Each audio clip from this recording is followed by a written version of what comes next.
Hey folks, before we get started with today's episode, I just want to fill you in on a fundraiser that I'm involved with.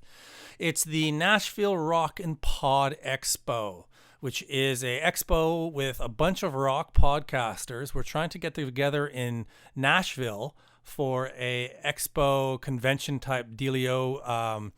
It's August 26th, 2017. It's going to be one day long.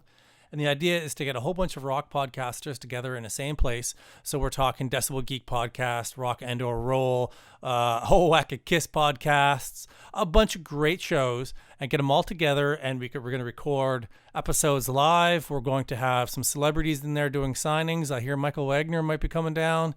We're going to have vinyl sales. We're going to have vinyl dealers doing their sales.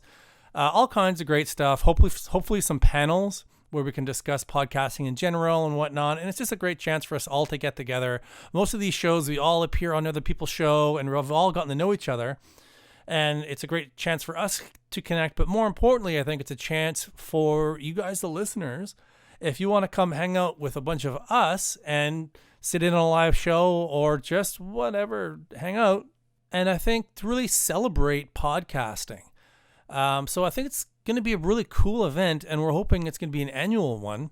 So those who are interested, the fundraiser is on GoFundMe, but you can go to, GoFundMe.com/rock and Pod Expo, Rock and Pod Expo, or go to the main website, which is Nashville Rock and Pod Expo, Nashville Rock and Pod Expo. Okay, let's get right to the show. Music within the family. My father is a major fan of British swing jazz, and one of his favorite artists is Snake Hips Johnson, who was an amazing saxophonist from Jamaica who came over to England and had a big band during the wartime. I remember my dad. My dad played a little bit of drums, and he was in the RAF, and so I think he played a little bit of drums in an RAF band. But that was about all, really. I didn't really get much else in terms of musical kind of influencing from my immediate family. I think a lot of it came from radio. I was a big fan of radio from a very early age. I can distinctly, in fact, well, one of my early memories, you kind of try and gather those early memories together. One of my few early memories is probably, I must have been about 5 or 6 years old, I guess. And we had an old kind of, what was called in those days, steam radio. And it had lots of different bands on it, and I can just remember how wonderful it was, swinging the dial on this radio, and different stations would come in, and different languages would come in, and little clips of music, and so a lot of my early musical remembrances come from listening to the very few music shows that were on British radio. As you had your passion for music as it started very early, did you start playing instruments, or did you always kind of know producing, or did you go some other route and really go deeper later? I always had a big fight to try and get instruments. I desperately wanted a guitar, and eventually got given a pretty bad acoustic guitar, and went off every Saturday morning to have guitar lessons. I'm left-handed, and the guitar teacher wasn't prepared to tolerate left-handedness, and tried to make me play guitar right-handed. And of course, my left hand was a strong hand, and therefore I was finding it difficult to fret with my right hand. And so it was one of those situations where it kind of it put me off to the point where I didn't want to do it anymore.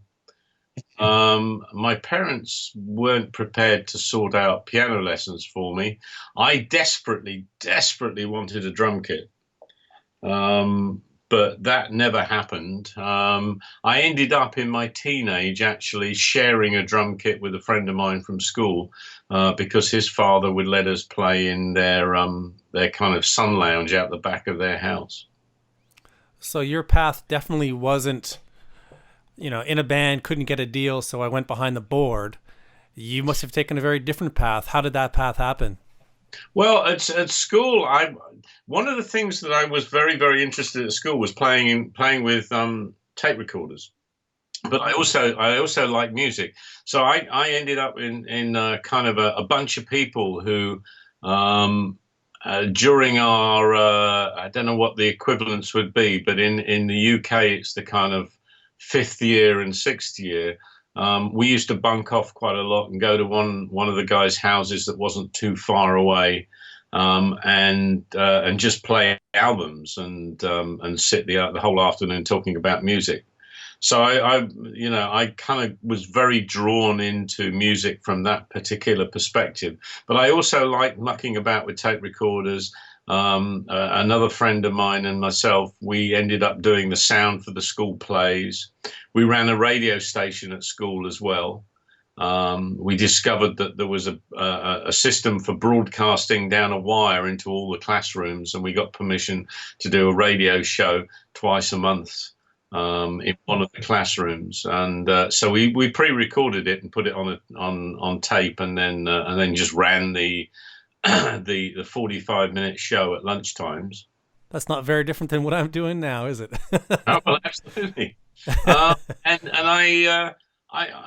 there was a school band, and for a short while I played drums in the school band very badly. And I've come to realize that actually probably the main reason that I actually stayed for any length of time in the band was that I had a van and I could fix the PA. So, there was a dawning realization that perhaps the other side of the glass was the place for me to be. And what actually happened was this friend of mine at school who I got into doing these tape recordings and all that sort of stuff. His father worked for the BBC, not in any kind of operational capacity. He worked as in a clerical capacity for the BBC, but he arranged for us to have a day going around and visiting various places in the BBC. And we went and we saw live recording of a comedy show that will mean nothing to anybody outside the UK, but it was kind of a pretty cutting edge comedy show in those days called Round the Horn. So we saw that being live recorded in front of a live audience, and then we were taken to Broadcasting House, BBC Broadcasting House, and we were shown around what was then the very, very new fledgling Radio 1, the music station, the first music station on national radio in the UK. And I remember going into the control room there and seeing all these guys with lots and lots of really cool tape recorders. I mean, up until then, the tape recorders that I'd experienced were kind of marginally cool, but these were big, monstrous, well cool things, and thinking, wow, now that's a job I could do. And when you're in that place in your adolescence where you're thinking, well, I'm being taught all of this stuff, but actually this doesn't translate into a job I think I can do. For me, that was that moment where I went, actually, that's a job I could do. I could actually play with these things all day and be perfectly happy. So when you finished your high school age, did you pursue it go to college for it, or did you work your way in pushing a broom or something like that into a studio? Well, I got fed up with what you would call high school. I wanted to do a combination. I was quite prepared to kind of go to the next level of education, but I wanted to do a combination of scientific, what were called science courses and arts courses. So I wanted to do mathematics, but I also wanted to do English literature. I wanted to do technical drawing, but I also wanted to do English language. And apparently, the system can't cope with that. So I did 1 year in the what we call the sixth form, or the lower sixth form, which is the one below the top grade at secondary school, and just decided that this wasn't going to work for me at all, and left. There've been a few of these kind of slightly petulant things in my life and career. So that was the sort of, well, I'm leaving now without actually any real plan to where to go next. I then thought that maybe I would get into electronics. So I was about to enroll on an electronics engineering course at a local technical college. And I went in on the enrollment day and saw the people that I was supposed to spend the next 3 years with, and decided that wasn't going to happen either. And then my father managed to kind of find a contact for a guy called Bob Auger, who worked for Granada TV in the UK. And through him, I managed to get a load of addresses of studio managers to write letters to. So I must have written about, remember this is in the days before word processors, and it was in the days of typewriters, and I wasn't very good on a typewriter. So I hand wrote about 25 letters and sent them off to these studio managers pleading for a job. And got no response whatsoever. So I'd sort of given up, and I actually got accepted on a training course to be an air traffic controller. Would you believe? Wow. And it was literally the Tuesday before the following Monday that I was due to start on this training course to be an air traffic controller, that I got 2 letters from 2 studios offering me an interview. And I arranged the interviews. Actually, I think it was on the Friday of that same week with both of those studios, and went up to London. And the studios were Trident Studios and Delane Lee Studios in Kingsway. And I did the interviews and got offered both jobs. And I always think that those 2 studios were probably the skies were safer as a result of them offering me. And what kind of job would that have been at that time? Like some form of entry level, obviously. Oh, that was a tea boy. That was a lowly tea boy. You had to make tea, get sandwiches for people, clear up the studio at the end of the day, help set the studio up at the beginning of the day. But it was just absolute heaven to me. This was, the moment that I walked through the doors of, I had to, this was my first lesson, of course, that I got offered both jobs. So I had to decide which one to take. And, I was pretty green behind the ears at the time. So, I didn't really have much information that would enable me to make that sort of decision. So I kind of made it on the basis of just sort of gut instinct and how the people responded to me. It's one of those things. You look back, the benefit of hindsight. Of course, we're all very clever with hindsight, but I do look back on some of those moments and think, well, that actually did shape me in one way or another, because it did give me some reference points. And I remember making that decision very, very clearly, making that decision and going to Trident, because the attitude of the people towards what was going on in the studio was just so much different from the attitude of the people in the Kingsway studio. There was a definite kind of "we're better than you" attitude in the Kingsway studio, where all the people, the Trident Studios in those days, you had Tony Visconti, David Bowie, Elton John, Ken Scott, all those people were working out of that studio. And these were people who were there for the music and there for the clients. And it came across. And so it was very obvious to me, even wet behind the ears as I was at that particular point in time, this was the part of the music industry I'd want to be in. Now, in that position, which would be somewhat of a fly on the wall to a lot of things, how much were you able to absorb just by being in the environment? Well, it went quite quickly. The other guy that got hired at the same time as me was a guy called Dennis Mackay, who went on to have a reasonably auspicious career as well. And So the two of us were kind of vying for the next stage of everything.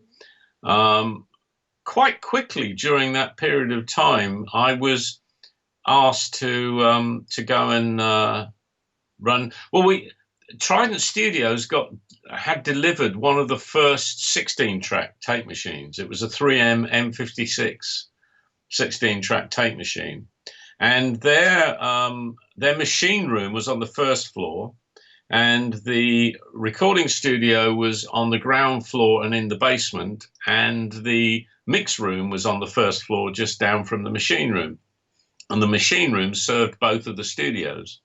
So sometimes the 16-track machine would be plugged into the main studio, and sometimes it would be plugged into the mixing studio. And my first experience of operating anything was being told to sit next to the multitrack machine with a pair of headphones on, whilst Roy Thomas Baker was doing some extra overdubs in the mix room. And he had the talkback wired open. So everything was coming down the talkback, and he was shouting instructions at me, roll it back, play. And then they decided to do some extra overdubs. So the instructions then extended to, okay, play, record. Now, you see, and of course there's a difference. There's not a lot of difference between now and no. And I discovered very quickly that some of the instructions weren't now, they were no. And I managed to get through an entire afternoon of doing this. I mean, it was probably the most panicky afternoon of my life. Without actually screwing up at all, which was pretty good because Roy was a hard taskmaster, that's for sure. And so that was my first experience of actually operating a tape recorder, and under kind of real conditions, as they say. And then did you have somebody take you under their wing to start teaching you more? No, that was a sort of one of those things that happens, and then you go back to making tea. Right. One of the more amusing stories about Roy was he was always a bit of a joke player, and so he would do things like, but we had on Wardour Street, which was, the Trident Studios was right in the heart of the West End, and Wardour Street was where all the film companies were. It was very much the heart of post production as well as music production in the 70s. And we had one of the first sandwich bars that opened on Wardour Street, the Sandwich Scene, it was called. And they had slightly more exotic sandwiches than your usual cheese and pickle. Things like prawn mayonnaise and stuff like that. And so this was the place everybody wanted sandwiches from. And Roy would send you for sandwiches, and he would specifically say, I want a prawn mayonnaise on brown bread. And you'd bring him one of those back. And he said, no, I clearly said white bread. And so you'd have to go back and get the sandwich changed. And I got very annoyed about this very, very early on. So when he asked me to go and get him a prawn mayonnaise on brown bread, I got a prawn mayonnaise on brown and white bread. So when I presented the brown bread sandwich to him, and he said, no, I clearly said white bread, I just moved my hand from behind my back and gave him the white bread sandwich, which he was obviously quite impressed with. And was something of a champion for me, I have to say. He became quite a gentleman after that, and we met in recent years, and it's been very friendly. So when was the first kind of project you took on as an engineer then? Well, the thing was that I made a move from Trident to Island Studios. Oh. Because there were two of us at Trident, and we were both vying for the next step up the ladder. it was obvious only one of us was going. You stepped up the ladder when an opportunity arose in those days, and opportunities arose very rarely. So you had to be in the right place at the right time. And my right place in the right time at that point was that I was in the machine room one evening, and I was reading a magazine called Melody Maker, which was quite a prominent UK music newspaper. It wasn't actually a magazine; it was more of a newspaper. And unusually, in the situations vacant at the back, I was in a habit of looking at situations vacant in any music related newspaper at that point in time. There was a experienced tape operator wanted for West London studio. And I said to the tech guy that was in the room at the same time as me, I said, well, that looks quite interesting. And he said, oh, yeah, phone the number, find out where it is. So I phoned this number, and a security guy came on the phone and said it was Island Studios. That's Island, the record company studios. And he said, well, there's nobody here now. You'll have to phone back tomorrow. So I came off the phone and I said, well, it's Island Studios. That sounds quite interesting. And most of the records in my record collection were Island Studio, Island records like Traffic and Spooky Tooth and Free and people like that, John Martin. So I found that quite exciting because I thought, well, this is music that I really, really relate to. But I said to this guy, Pete Booth, well, yeah, but I'm not an experienced tape operator. And he said, yeah, but they don't know that, do they?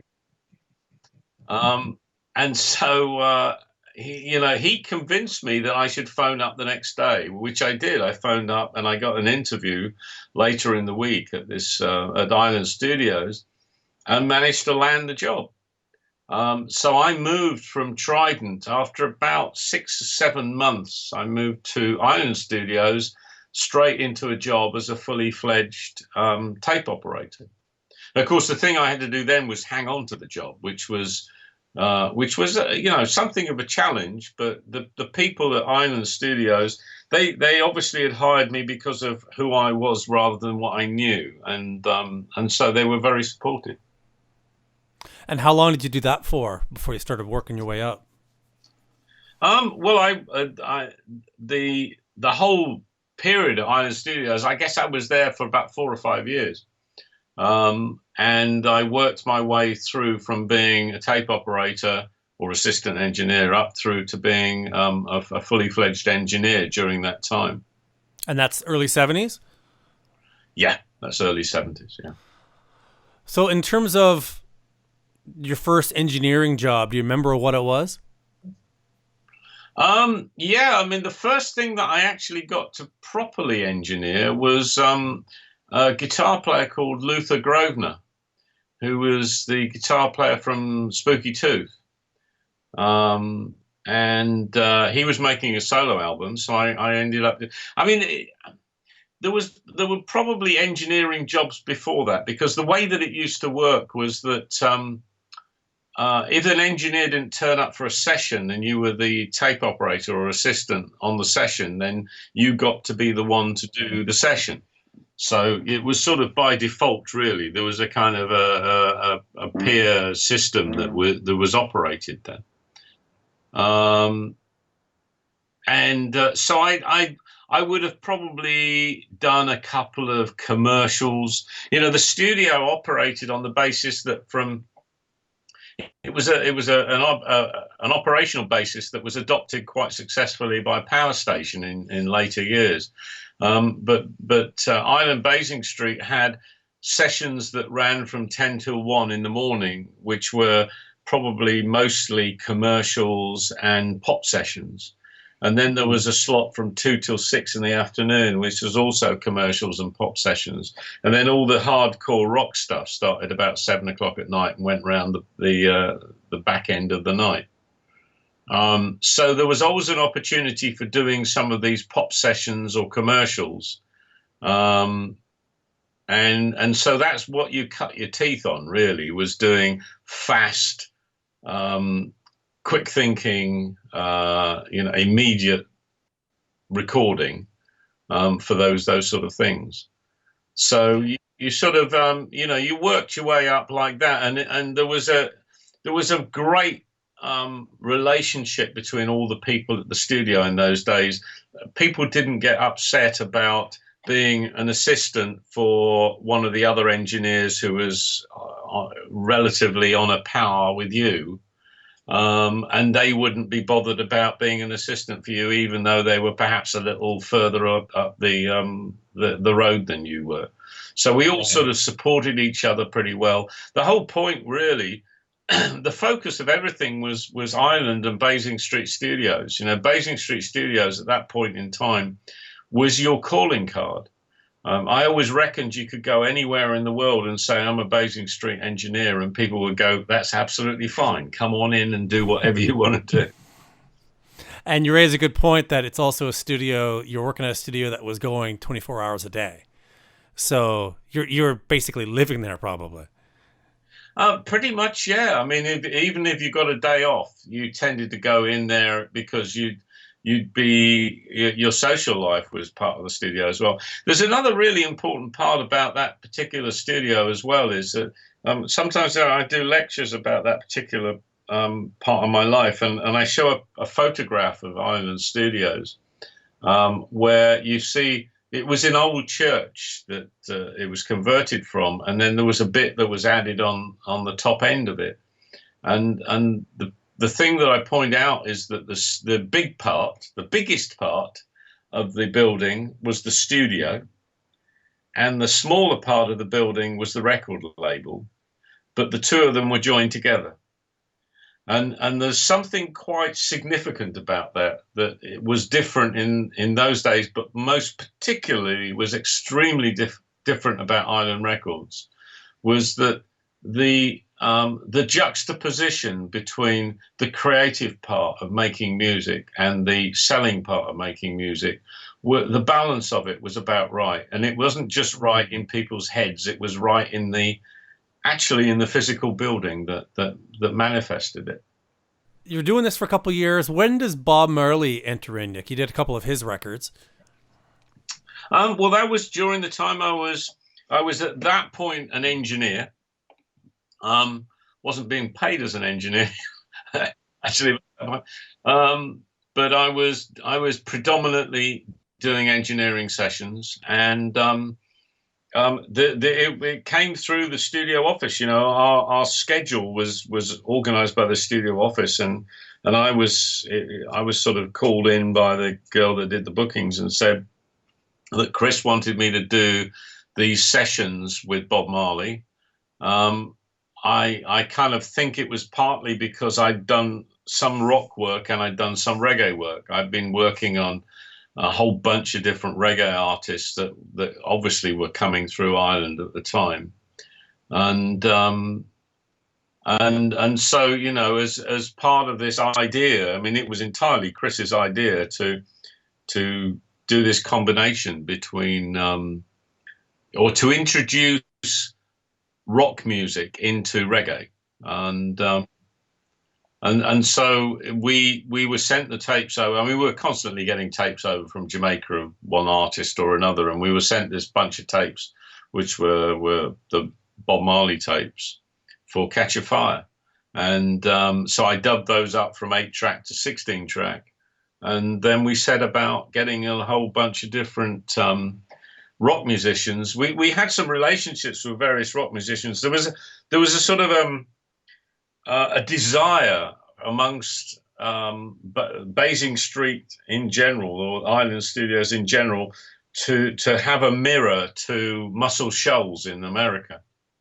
We liked the idea of the Muscle Shoals band and all that sort of thing. So there were certain musicians that were known from Muscle Shoals and various other studios in the US that came over and worked with us. So there were people like Rabbit, John Bundrick Rabbit, and Wayne Perkins and so on, who did a variety of sessions for us over at Ireland. And so these were people that we kind of we called in to come and play on this. And would Bob Marley have been there, or were you just sent the Oh, tapes? yeah, he was there. No, Okay. Bob was there. I mean, Rabbit, John Bundrick, had done stuff with a guy called Johnny Nash, who you may be familiar with, who covered some of Bob's songs in the past. So he was a little bit more familiar with reggae than anybody else. But yeah, Bob came over and was very much there. We redid quite a lot of vocals and some various bits of guitar and things. There were a variety of people that came in and did various overdubs. I had a guy called Chris Karan come in and do some tabla on Midnight Ravers, and there were a few kind of local guitar players that came in and did various little overdubs on things. Mostly, though, it was mixing Right. for catch-up. Now, as you go through the 70s and you're continually working on projects, when does Mutt Lange come into the picture? Well, I'd done quite a few things. I left Ireland and I went freelance, so I did a variety of different things. I ran a studio in Italy for a short while, a place called Stone Castle Studios in a place called Caramate in Italy. I was the chief engineer there. We pretty much had every top act in Italy using that particular studio. It was a little bit difficult. We couldn't getting international acts to come in there was a bit difficult because Italy was going through a few political hiatus at the time. And then I came back to the UK and ran a studio for a friend of mine who's my oldest friend in the world.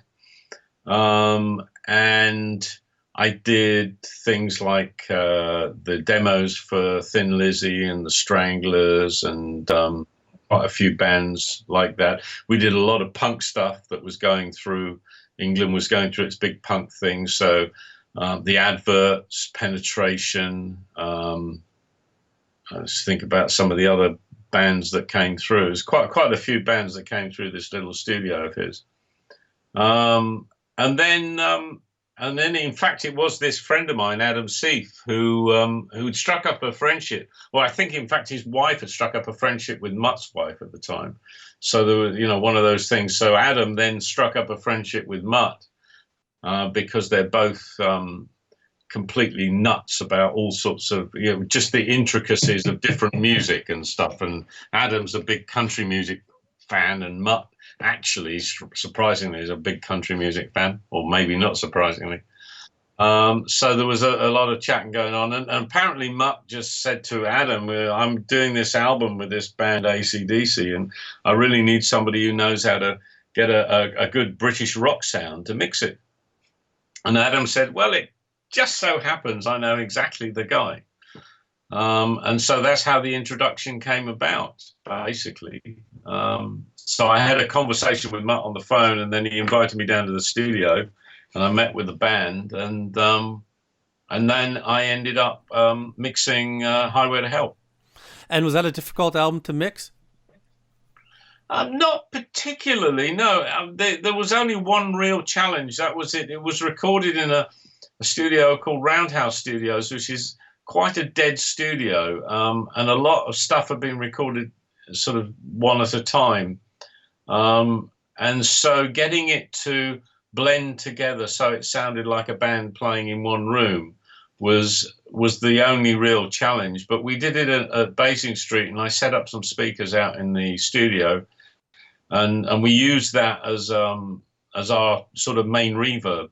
I mean, the thing about AC/DC is that they want the music to be in the forefront. They never wanted effects to be, or they didn't want to depend on effects. So you had to be very careful about any effects that you used and make sure that they were subtle enough to not be heard but be useful. So that was a good way to go with that. It was just basically livening it up and giving it the feeling like it was all played in one room. Mm-hmm. And Mutt's got a bit of a reputation. How is he on the post-production side of it? Well, at that point in time, Mutt had come down and done some sessions at the studio that I was chief engineer at for this friend of mine. So I'd met him before, and I realized that he was quite kind of picky about things. But on those sessions, I just let him get on with it. And then when I came to do this mixing, the relationship between Mutt and I was probably one of the healthiest. Oh, great. I think that I've ever experienced. I, as you probably gauge by now, I'm not backwards at coming forward. So I tend to kind of, if I feel that I've got something to add, then I'm quite prepared to kind of promote it. And I certainly didn't stop doing that with Mutt. But on the other hand, Mutt does things a particular way. He likes to do things a particular way. And so he was always quite strong about what he wanted to happen. So some of the conversations that would go down really were me saying, but that feels great, and him saying, yeah, but there's loads of mistakes. And then I would say, yes, but if I put the mistakes right, will that be all right? And so I would sort of, I would use my expertise to make it okay for him. And his expertise, of course, is just this wonderful way of knowing when something is absolutely right. So it was a collaboration that I think I treasure to this day. Actually, I learned more from that collaboration in that particularly short space of time than I probably had in the whole of the time that I had before that. Now, on the next AC/DC record, which you also engineered, correct? On Back in Which Black? one? Back in Black?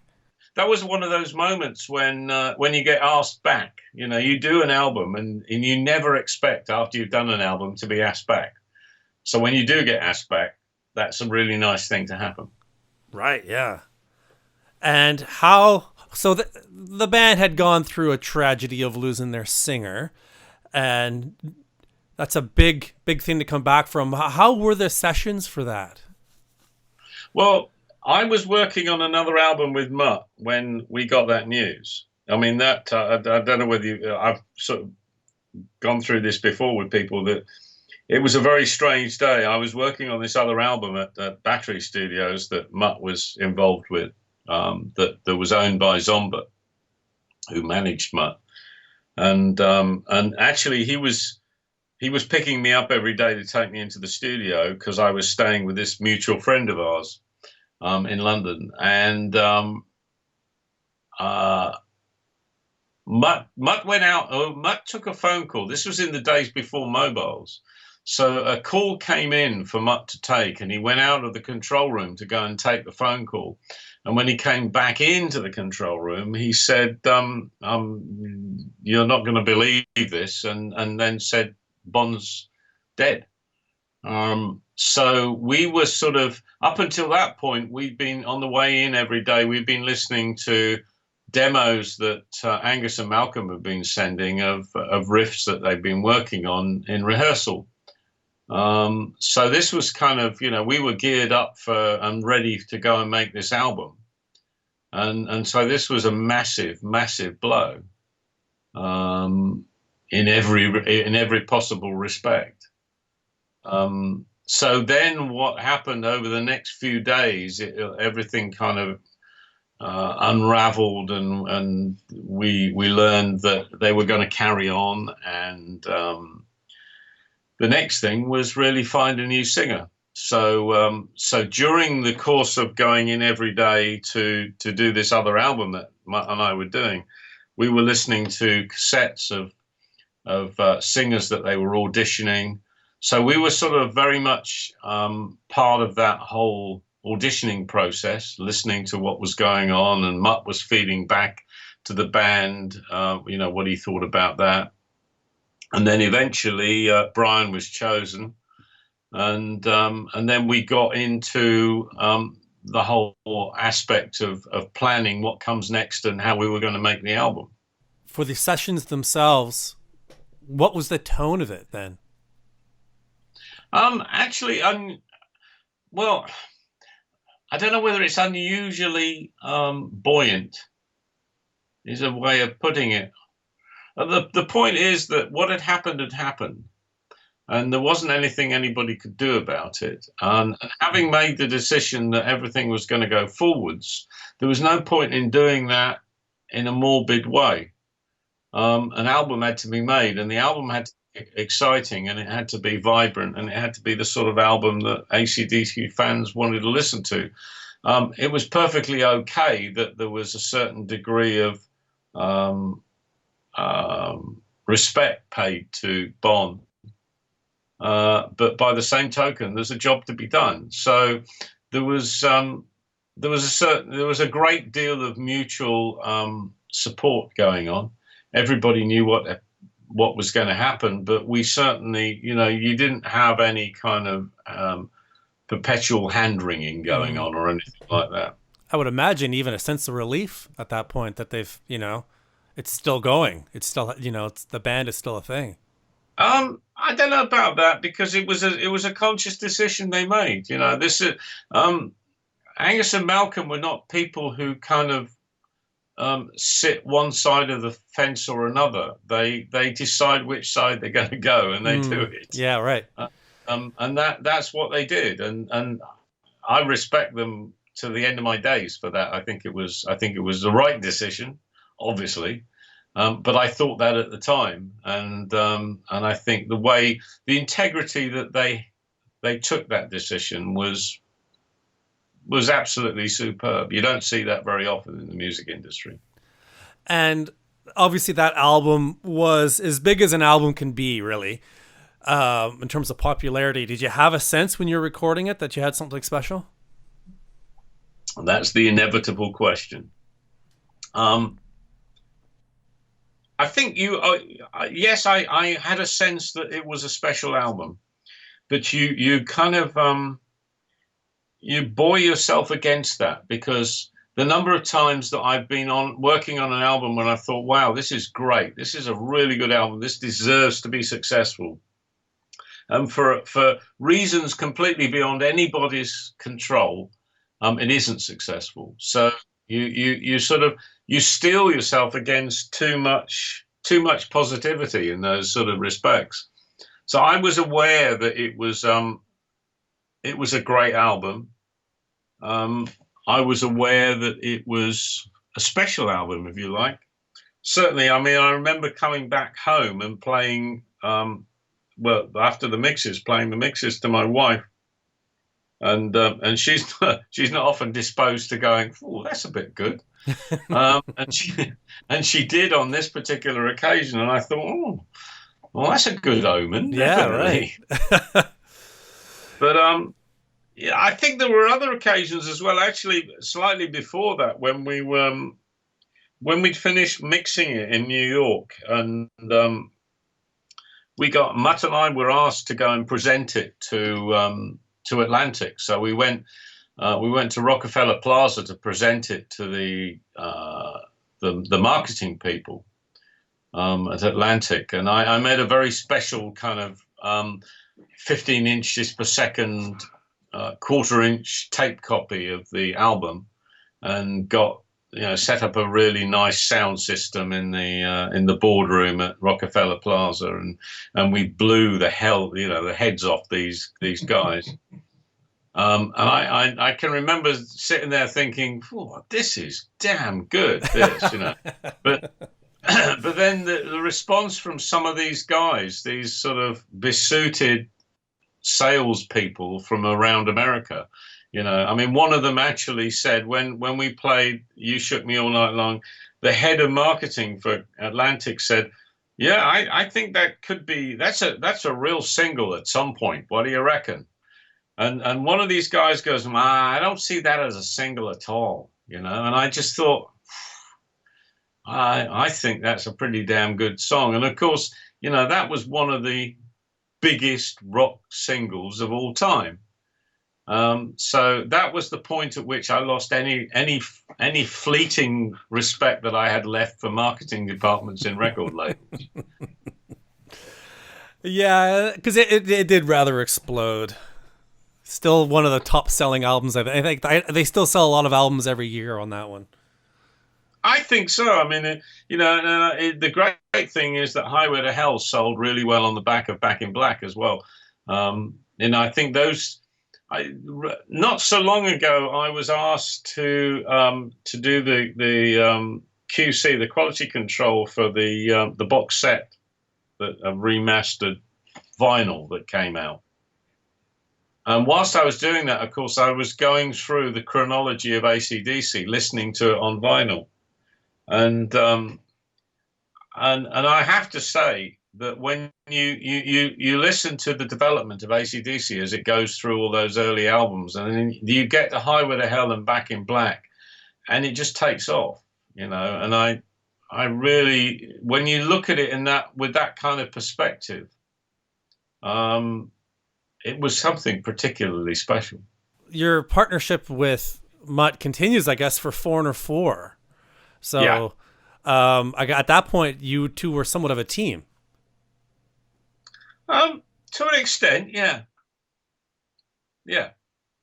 I mean, I'd assumed the role of being his engineer, and I enjoyed that because it was I respected incredibly the way that he works and his insight, most especially the way that he treats musicians is particularly special. And would the approach change when dealing with a band like Foreigner as opposed to AC/DC? No, not at all. I mean, you know, Mutt's attention is on the song, and it doesn't matter what the band is. That's always going to be the case. Is he if you get the song right, everything else falls into place. At that point in time, I mean, I guess there was a certain amount of that was perhaps a turning point in some respects, because you'd also got people within Foreigner who were as focused as Mutt on smaller details. Right. Yeah, that makes sense. Because I think AC/DC were just there to, you know, if the sounded good and they had the right vibe, they were probably happy. Yes, generally. I mean, that certainly on Foreigner 4, that was where my editing talents were called upon quite a lot more. Yeah, right.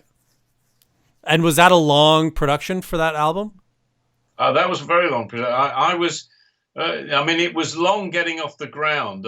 We were scheduled to start much earlier than we did, and Mutt went over to New York and said, "No, we don't. The songs aren't ready yet," so it got postponed.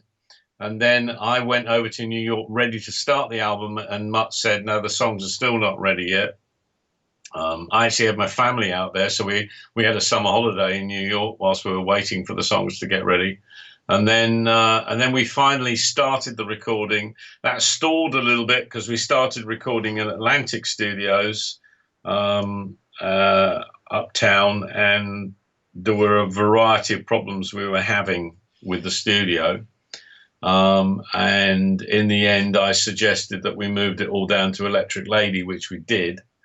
And then we actually managed to get going and recording stuff. But I think we were about 3 or 4 months into the album, and by that time I'd been asked by Mutt's managers, Zomba, if I would like to be managed by them, and naturally I said yes. And they said that, you know, they were going to get me some production gigs as well, and they got me signed up to a production gig back in the UK. On the basis that the predicted time for making the Foreigner 4 album was 4 months, and after 4 months we just about got the backing tracks done. And so I was then in a situation where I was going to be in breach of contract if I didn't go back to the UK and carry on this album, and I wasn't in a position where I could resist that. So I then sort of made everything okay and set it all up for somebody else to take on the overdubbing. And the album in total took over a year. Yeah. A year and a half. So that begins the next stage then. You're now a producer. And also doing your own engineering, I would imagine. Or a good chunk of it. Yes. Yeah. Yeah. And those early albums, did you feel your confidence level? Do you ready? You step in, or did you feel that there was another period of your life where there's another big learning curve? Oh, definitely another big learning curve. I think I'm not the sort of person that weighs into everything thinking that I know everything. I think it's one of one of the balances you have to try and achieve as a producer is between confidence and arrogance. You know, You're right. it tips very, very quickly and easily into arrogance. And the humility that I learned from Mutt has stood me in very, very good stead year on year on year. The capacity to be aware all the time that the musicians are the people who are important. You're not there. If the musicians aren't there, you're not there, basically. So yeah, my confidence had grown in so much as my judgment. I think it's having confidence in your judgment and having confidence to be able to put forward the ideas that you have with a certain degree of conviction. But by the same token, you've also got to be prepared to accept other people's ideas with just as much conviction and incorporate them into whatever's going on. So it's a long road. I'm still learning now. Well, that's the beauty of it, isn't it? Oh, absolutely. Yeah. It's the fun. That's the fun part of it. You know that you know, if I got to a point where I thought, oh right, I know it all now, that would be definitely the time to give up. Yeah. And you have so many records, and I can't touch upon all of them because we'd be talking for a month. But I do want to continue with the AC/DC because for Flick of the Switch, you know, you're back with AC/DC again, and this time you're also one of the producers. So how did that come about? Well, you say I was one of the producers. I don't think I actually got a credit. I certainly didn't get a royalty. Did you get it? I thought you were a co-producer on that one. Well, yeah, I was, but it was Flick of the Switch was a really difficult album. One of the things that I'm really grateful for is that quite a few people over the last 4 or 5 years have said, you know, Flick of the Switch was not a bad album at all. It was actually a pretty damn good album. And they people have now looked at it in the context of some of the other albums that AC/DC have made and given it a whole different viewing, you know. But it was a difficult album to make. The band were going through some difficult changes and pressures. In some respects, I'm actually quite pleased and honoured that I was able to be there to help them through that, you know, in one small way. Right. But I don't know. Well, I mean, what's your view of Flick of the Switch? Oh, I love the album, and I think you're exactly right that there does seem to be a switch in how people view that album. Looking back on it, that through time it seems to be rising and rising amongst the fans. I don't know. It does seem to be at a time that, you know, you're looking at, you know, what, 83, 84 in there, and music were changing, and I think they were probably trying to adapt a little bit to some of the changing music. But it's still definitely AC/DC. You know, they didn't lose what made them special.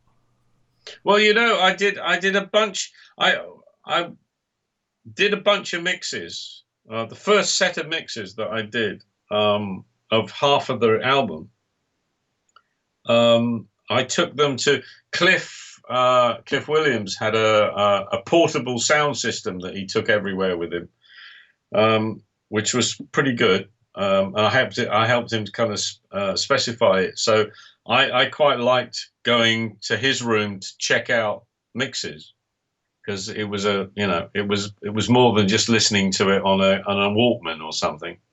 And I took a bunch of mixes in to listen to. And I'll never forget, he listened to these mixes. He said, "Wow, that's just like fucking Back in Black. That's great." Which was kind of what I was aiming for. But unfortunately, Malcolm decided he didn't want it to sound like Back in Black. He wanted it to sound slightly different. Right. So we had to go back and start again and try and give the mixes a slightly different spin. You see, now that would be the great kind of anniversary edition, would be, if some of those mixes still existed, to pop them in as a special release. Fans would love it. Fans would love it. Mm. Now, moving on from AC/DC, Gary Moore, you've worked with him a few times. In my opinion, he's just mind-bogglingly good as a guitar player.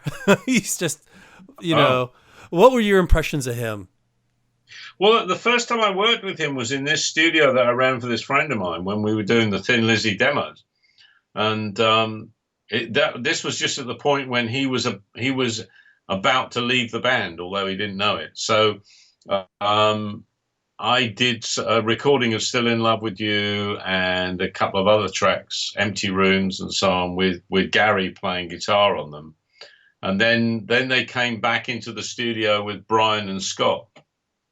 So my relationship with Gary started way back then. And I think he's one of the finest guitar players that's been around, and I think he was significantly underrated in some respects. And one of the things that annoys me the most of all is all the time that I was working with him, I kept saying, "Gary, we should do a blues album, mate. We should really do a blues album," because it's always annoyed me. I'm not a great fan of white blues. There's a certain kind of something that doesn't quite work in that respect. And but one of the people that I think really does know or did know how to play the blues was Gary. And I just said, we should do this album. And his record label and all the people around him kept saying, no, he can be a big rock star and so on and so forth. And they wouldn't let him do this blues album. And then after I'd stopped working with him, what happens is he goes off and makes this really good blues album. And I would have loved to have made that album with him. Yeah. Just to see the expression on his face. Yeah, right. And that was, when he had a lot of success with blues, and Still Got the Blues. It was a brilliant album. Oh, absolutely. Yeah. I don't think it was as good as it could have been, though. Of course you have to say that. Now, throughout the 80s, you're doing, multiple albums a year. It was nonstop. Did the 80s kind of feel like a bit of a blur to you? I think one of the aspects, I didn't take very much to mixing other people's recordings. I got quite a lot of that happening. And I didn't take too much to other people mixing my recordings. I think the changes in the way that A&R worked through the 80s, I didn't get on with that much at all.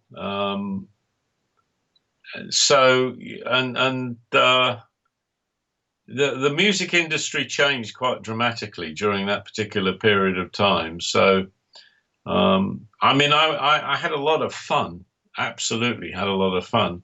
But I was very disappointed that some of the acts that I worked with during that period of time didn't get quite the same amount of support as I thought that they were deserved of. Now, does a band like Cheap Trick fall into that? Cheap Trick's an interesting phenomenon.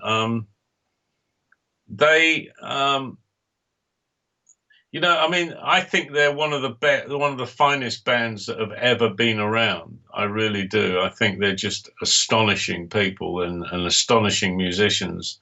They picked a fight with a big record label and lost, basically. They were given very little or no support at all by what was then CBS, and they should have been treasured a lot more than they were. So they were always fighting an uphill struggle.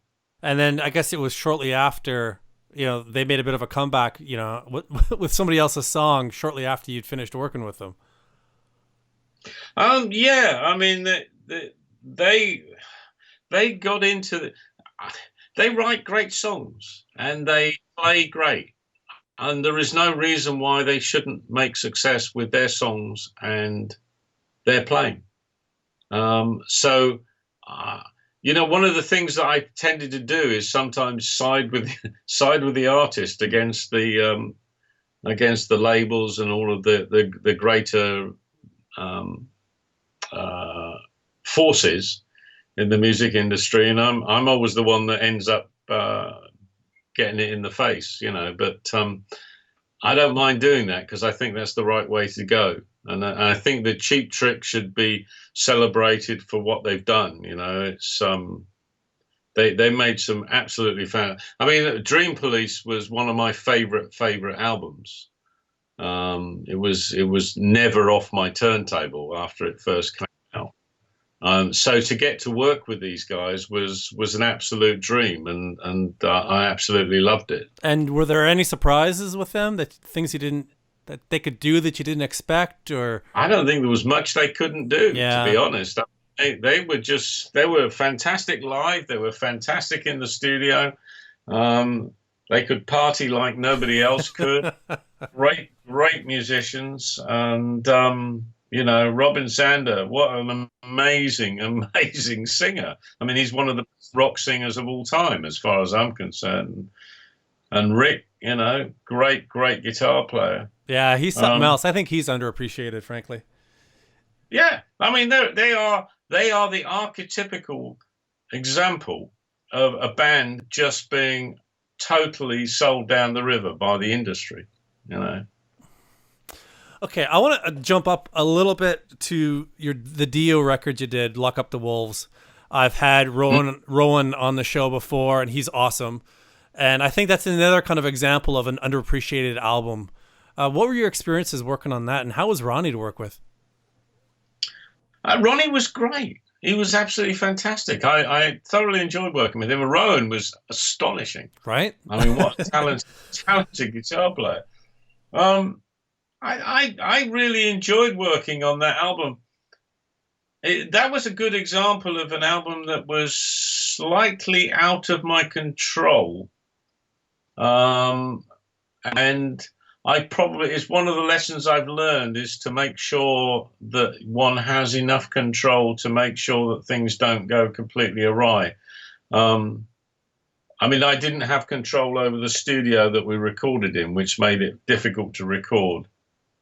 And there were various other things along the way that I didn't have enough control about in order to make it the way that I think it possibly ought to have been. But no, it was a lot of fun. It was a lot of fun. Ronnie was great, absolutely fantastic. And were there any challenges working with such a young guitar player in such a seasoned band? Yes, I think you're always going to have those because he was so energetic and excited and wanting to do this and wanting to do that, wanting to try stuff, and everything was new, as far as Rome was concerned. And everybody else was a little bit more, well, no, this is the way we do things. And that was the problem, I guess, in a way, that because it was made it very clear that I was co-producing with Ronnie, that sometimes it was difficult to actually say, well, we should let this happen. Let's see what happens if we just go this particular way.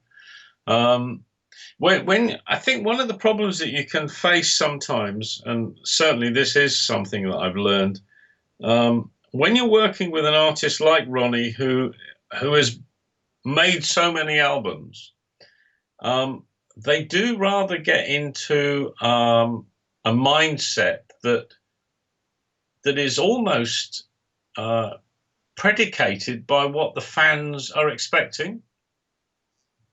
So instead of saying, well, I'm going to do this because this is me and this is what I want to do next, which is what David Bowie would do, you do, oh, no, I'm not sure I want to do that because maybe the fans won't like it. And that's very, very difficult when that's dangerous in producing something to try and get across. Yeah, because you can't actually say, well, no, that's bullshit, because to them it's not bullshit. This is a fear. It's something that's very, very real within their particular perception. Yeah, that's dangerous. You end up putting the same album out over and over again if you get too down too far that rabbit hole. Exactly, which is probably what if you look at what Ronnie did over the years, was a little bit like that. Mm-hmm. You didn't get to make a blues album with Gary Moore, but you did get to make him with Buddy Guy. Oh, yes. And when Damn Right I Got the Blues came out, like, that was a big record. That was, that really revived his career. I was so pleased. John Porter and I go back a long way, because he was the bass player in Roxy Music, and he was one of the guys who was always around Island Studios, and so we've been kind of mates. And when I was out in New York doing the Foreigner album, he and a couple of friends came and stayed in the apartment I had out there, and so we had a lot of history. And John and I were working on an album by a band called The Alarm, and we're both big blues fans. And he said, Buddy Guy doesn't have a deal. And I said, you've got to be joking. That's ridiculous. What? I mean, of all the people in the world, he should have a record deal. And he said, no, apparently he doesn't have a record deal. So John, of course, was always quite close with Eric Clapton, because he played in Eric's band. And at the time, Eric was apparently going to start a label, which never happened in the end, I don't think.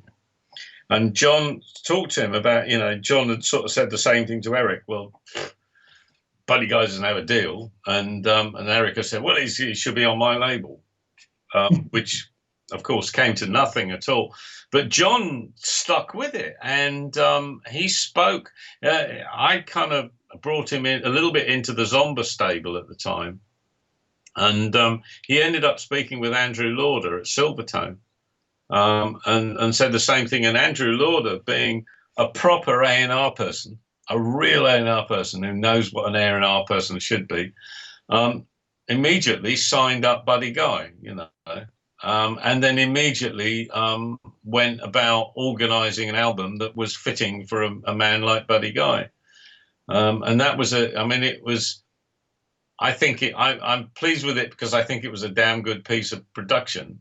But I'm also pleased with it because I think it was a really, really good piece of A&R, bringing all those people together, and just the way that Andrew managed the whole process was absolutely incredible, and made it an utter and complete joy for all of us. Now, we're getting upon a time where I think where two big things happen, where one, musical climate shifts in the early to mid 90s, but it also seems that that's about the time that Platinum Tones, like you made a shift in your career as well. Are those two related, or they just happen around the same time? What you have to do, I was very surprised to be still in the industry, after 20 years, let alone this. What you have to do is reinvent yourself, because the industry doesn't stay the same. So I don't think you've got to chase the changes in the industry, but I think you've got to look at yourself and go, okay, that's not particularly relevant. You need to change this, and you need to look for a different perspective. So that's what tends to happen. I mean, in some respects, that's kind of what I'm in the process of doing yet again now. Really? How so? Just I've sort of changed the studio, the focus of the studio that I've been working out of. I've moved it a little. My operation is moved a little bit nearer to home, so I spend less time traveling and more time doing. I've actually, for the first time in quite considerable number of years, I've struck up a relationship with the manager, because I found somebody that I can talk to who understands and gets it straight off the bat, you know. So let's just jump back then in terms of Platinum Tones. So this was, 93, 94, somewhere in there. What was that shift for you? I don't know. Maybe you should tell me what you think it was. Well, I'm trying to learn what it is because I see like Platinum Tones Productions, which is what you're currently at, and in your credit list, it's around 94, 93. So it seemed, I thought perhaps that's when you formed your own company and you did a shift away. No, I think the company formed a lot earlier. The company formed in the 80s. The name of the company, well, in fact, once when I was first with Zomba, they asked me for the name of what my company name was going to be, because they formed a company for me, and I called it TP Productions because I didn't have enough time to think about it. And then subsequently I worked with a band in LA called Johnny Crash, and the singer was a guy who'd been in a band called, I think it was Tokyo Blade or something like that. A guy called Vicky James Wright, and he's an English northerner, and every day he used to come into the studio and say, "Hey, Platinum Tones Platt," and so that kind of stuck. And at some point I decided I really have to change the name of this company because TP Productions is just too cheesy. And I decided to call it Platinum Tones Productions. So the company name really came out of that, rather than it being any particular sort of business focus as such. I guess the shift in the 90s really was that I've always had this hankering for jazz. And I ended up with somebody calling me up and saying, a guy who actually had some connections with Island Studios or Island Records, and he called me up and he said, "There's some people that I know who want to make a record with something like a 30-piece reggae jazz band." Doing cover versions of reggae classics. And they need somebody who can record it all at the same time. And I thought of you. And so I got recommended to a small boutique jazz label called June Records. And I went in and I made this album with the Jazz Jamaica All-Stars, which was this big band. And it was loads and loads of fun, and it was great, and it was employing all of my basic production and engineering skills, recording all those musicians at the same time, and this started a relationship with June Records, who were a boutique label in London who set themselves up really to give opportunities to young black jazz musicians who weren't being given access to facilities and exposure by the mainstream labels.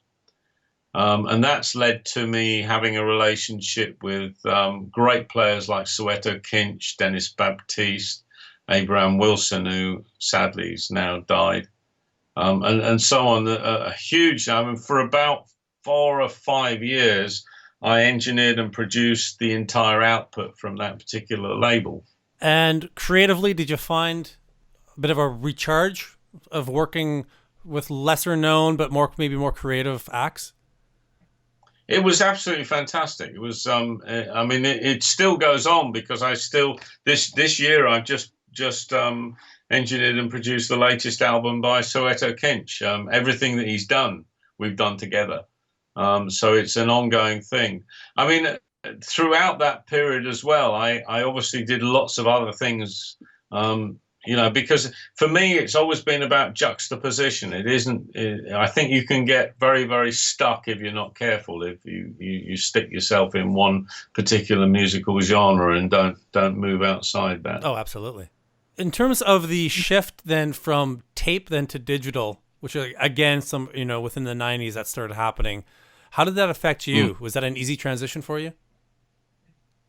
Yeah, it didn't bother me too much at all, really. I think the biggest bother really is the number of people that won't let go. You sort of, yeah, I love tape. I don't have any problem with tape. And if I had the opportunity and the budgets to record on tape all the time, I would record on tape all the time. But I don't. I have this conversation consistently. I'm about to go and work with a 9-10 piece reggae ska punk band in France, or from France, and we started talking about working on their album, and they inevitably came up with can we record on analog multitrack, and I went through the whole process with them, and I said the one thing that you've got to understand, I don't want to make this all about money, but if you want to record analog multitrack, we're going to need at the very, very least 10 to 12 or 10 to 15 reels of tape, and that is going to cost you in excess of $3,000 to $4,000. And that's a big chunk of the budget that you don't have. And of course, that puts a totally different perspective. But I think my most persuasive argument is that when we recorded on tape, a lot of the techniques that we've used to record on tape are techniques that were developed in order to make tape work for us. Tape isn't a particularly helpful or forgiving medium. So you had to know how to record on tape. You had to develop techniques for doing that. And a lot of those techniques are the techniques that produce the sort of sounds that everybody is so much in love with now.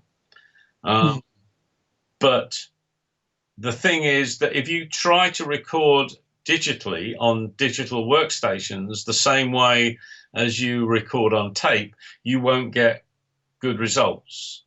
What you have to do is adapt the way that you record so that you introduce the harmonic distortions, the overdrives, all of those little things that tape enabled you to do very easily. You need to introduce those via different techniques and different pieces of equipment. So you can achieve the same result at the end of the day. You just have to go a different route in order to get there. And I think that's the thing that people don't really quite appreciate. And I think that's part of the same argument that people have in the film world, between not using film and shooting on digital now. It's the same, similar kind of thing. Yeah. The film world and the audio world have run parallel for years and years and years. The only real annoyance is that the film world gets bigger budgets than we do. And as we finish up, now, as a guy who's still really as busy as ever, you're still doing multiple albums a year. In terms of the scene today, what are your thoughts on the actual music scene as it stands now? I think it's more exciting now than it's ever been. I think it's fair. I think there are several problems that exist at the moment. It's far too crowded. We need to develop some really effective filtering mechanisms, not just filtering mechanisms from the business end of the music business, but from the consumer end of the music business. I think that if you drop 200 options in front of your average person and say, well, choose one of these, they're not going to engage in that. They're going to choose the one that you point them towards. If you put 10 options in front of somebody and say, choose one of these, they're much, much more likely to say, okay, I'm prepared to do that. And what we used to do in the past is we used to actually do a little bit of reasonable kind of filtering, or filtering, basically, for people to enable them to get to the stuff that they like to listen to. So we eradicate good DJs, we're going to lose that sort of thing. If we eradicate radio, we're going to lose that sort of thing. And I think we've proven already with the onset of streaming and the various delivery methods that haven't really been as successful, I think, as people expected them to be, that we haven't actually found the right way to do this yet. So, we need to take a darn good look at that and try and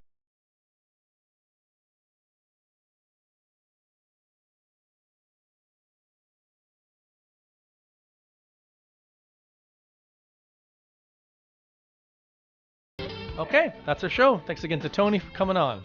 And once again, I want to remind you about the Nashville Rock and Pod Expo happening August 26th. We're doing a fundraiser now, gofundme.com/rockandpodexpo. Please go, contribute what you can. Hopefully, you'll come to the show. Basically, a $20 donation gets you a ticket in, $35 gets you a ticket and a t-shirt, and then there's a bunch of perks by shows. But if you don't think you can make it and you want to just donate a couple bucks, everything helps. We're trying to get up to cover enough for the show to happen, and it's looking good so far, but it's going to take everybody to pitch in and make it a reality. That's it for this time. I'll see you next time on The Double Stop.